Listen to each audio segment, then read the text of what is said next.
Retrial sought for convicted husband killer Wendy Lang.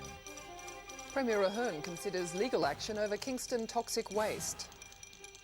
Man of the match, Alan Border, hits winning shot in fourth test. Good evening. Lawyers acting for convicted Queensland killer Wendy Lang, dubbed the Black Widow, say they're confident her case will be reopened. The courts will be petitioned for a retrial following admissions by the two men jailed with Lang for the murder of a husband. Premier Ahern today ruled out state government intervention in the case. April 1986, and police find a burnt-out utility and the charred body of 36-year-old building supervisor Jeffrey Lang near Toowoomba. Months later, his wife Wendy Lang was arrested with two men, 21-year-old Dennis Garner and 18-year-old Brian Idians. The three stood trial together for murder. The court was told Lang hired the two men to kill her husband, the price $10,000, her part to drug him first. The trio were found guilty and sentenced to life. But during an appeal against their convictions, the two henchmen changed their stories, saying Lang was innocent, their original versions to police, lies. Despite the new evidence, the court dismissed the application, saying Garner and Idians lacked credibility, and in turn ordered Wendy Lang to continue her life imprisonment. Wendy Lang bought a dress prior to her husband's death, telling the shop assistant it was for her husband's funeral. Now she has this explanation. Sympathy for a bit of warmth from someone else, because I was feeling so damn low, and to get the dress cheaper. Her lawyer says she will fight on. Well, basically, justice must prevail over law. I think that a petition will be lodged by her solicitor for a pardon under the Queensland Criminal Code. Today, Premier Mike Ahern dismissed the possibility of state government intervention. Everybody in the justice system in this state gets equal treatment, and there is no interference in that process by the politicians at all. Michael Lyons, National 9 News. And Yarn Events interview with Wendy Lang in full on a current affair tonight at 6:30. A 22-year-old man will appear in court tomorrow, charged over the death of a 6-year-old girl in Townsville. The child died from head injuries just before 10 o'clock last night. Police say the man has been charged with having caused grievous bodily harm, but a more serious charge could be laid. An inquest into last year's tragic Midair collision near Coolangatta began today on the Gold Coast. 4 men on training flights died in the crash. A Piper Tomahawk and a Cessna 172 were both on training flights late on the afternoon of May 20. At 4 p.m, the planes collided in mid-air 3 kilometres west of Coolangatta Airport. Wreckage of both aircraft was found scattered over a large area in a paddock at Pigabeen. Killed instantly were David Everson, James Robinson, George Harrison and Glenn Verney. Both Robinson and Harrison were flying their planes under instruction. Post-mortems on all bodies revealed no significant levels of alcohol. Among those represented in Tweed Head's court today were the Civil Aviation Authority and Civic Air Operations. Sergeant John Clark told the inquest the weather was clear and fine the day of the crash. Both light aircraft were conducting circuit training near the airport.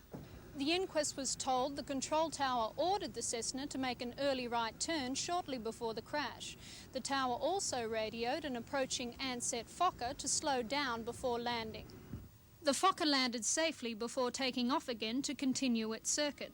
The Cessna and the Tomahawk collided a short time later. The inquest before Coroner Kevin Waller is due to run until Friday. More than 30 witnesses are expected to appear. Michelle Stone, National 9 News. The state government is considering legal action against those responsible for dumping toxic waste in Kingston. Premier Ahern today confirmed the government's legal advisers are examining ways to recover taxpayers' money spent on the clean-up. The demolition and removal of houses in Diamond Street will begin tomorrow. The witch hunt to determine who permitted sludge, acid waste and carcinogenic PCBs to be dumped in the old Kingston gold mine is well underway. The state government has allocated $1.2 million to the clean-up to be directed by Emergency Services Minister Russell Cooper, but it's believed the cost will skyrocket when the full extent of the problem is revealed. The government is now preparing a case for federal assistance and is expected to approach Environment Minister Graham Richardson after completing further studies. Premier Ahern today publicly appealed for any workers involved in the original dumping to come forward. We need all the advice that we can get on the illegal dumping that took place there in the 60s. There may be some workers out there with information. If there is, we want to hear it. And Mr Ahern says if the government can trace the individual or group responsible for the mess, legal action will be taken. That's always available to us. And in the interests of the taxpayers, it must be proceeded if it can be. But it's so old, it will be very difficult. The removal of houses in one of the worst affected areas, Diamond Street, will begin in less than 24 hours. Premier Ahern tomorrow will present Cabinet with a plan of action to tackle the Kingston problem. Proposals include the establishment of counselling services, more scientific testing of the area, a clean-up strategy and a detailed assessment of the effects of toxic waste on the health of the residents. Andrew Bennetto, National 9 News. Thousands of Queenslanders took advantage of fine summer weather today to belatedly celebrate Australia Day. The real thing was last Thursday. Today's public holiday in lieu was the perfect occasion for outdoor activities.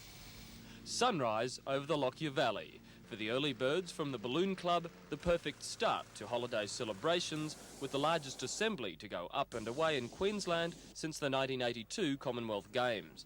It's also appropriate on this 40th anniversary of the creation of Australian citizenship that more join the Aussie ranks. Over 1,500 people across Queensland today swore allegiance. In New Farm Park, it was a case of Australians doing what Australians do best, enjoying the great outdoors. Happy Australian Day! Beautiful! I'm always proud to be an Australian, put it that way. Ever wondered what happened to the pedicabs after Expo? They've joined the racing circuit. Tons of sand dumped by the river provided the perfect venue for a game of beach volleyball. But what's a beach without a surf carnival?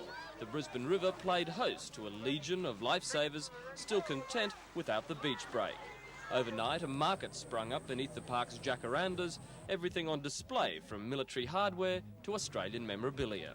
Would you like to buy a flag? For only $1. They say Australians will bet on two flies running up the wall, so why not cockroaches on the road? A fine day and a firm track drew hundreds to the Storybridge Hotel for the annual races. Exponents of this gentle sport dressed for the part and entered their finest thoroughbred cockies. Non-performers, though, met with the customary demise. Andrew Trewin, National 9 News. We'll be back with Bob Hawke's visit to strife-torn South Korea. And the fight to rescue stranded dolphins in Western Australia.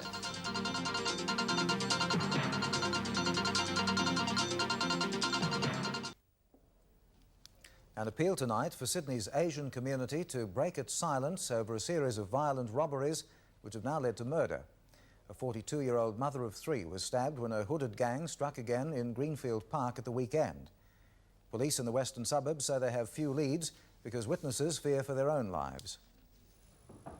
3-year-old Peter Yong knows his mother's dead. She was murdered in his bedroom as she tried to protect him from a gang of ruthless thieves yesterday morning. Today, a grieving Bum Len Yong asked his children to speak for him in an attempt to track down the killers. My mum ran to look after him, then they stabbed her. Just stabbed her in the tummy, somewhere around here.